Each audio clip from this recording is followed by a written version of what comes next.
حضرت ابو ہریرہ رضی اللہ عنہ سے روایت ہے کہ ایک اعرابی رسول اللہ صلی اللہ علیہ وسلم کے پاس آیا اور کہا، اے اللہ کے رسول، مجھے ایسا عمل بتائے کہ جب میں اس پر عمل کروں تو جنت میں داخل ہو جاؤں۔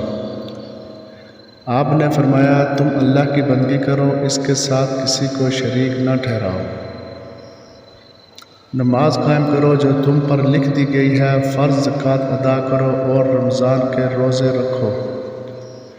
وہ کہنے لگا، اس ذات کی قسم جس کے ہاتھ میں میری جان ہے، میں نہ کبھی اس پر کسی چیز کا اضافہ کروں گا اور نہ اس میں کمی کروں گا۔ جب وہ واپس جانے لگا تو نبی اکرم صلی اللہ علیہ وسلم نے فرمایا، جسے اس بات سے خوشی ہو کہ وہ ایک جنتی آدمی دیکھے تو وہ اسے دیکھ لے۔ صحیح مسلم حدیث نمبر 107۔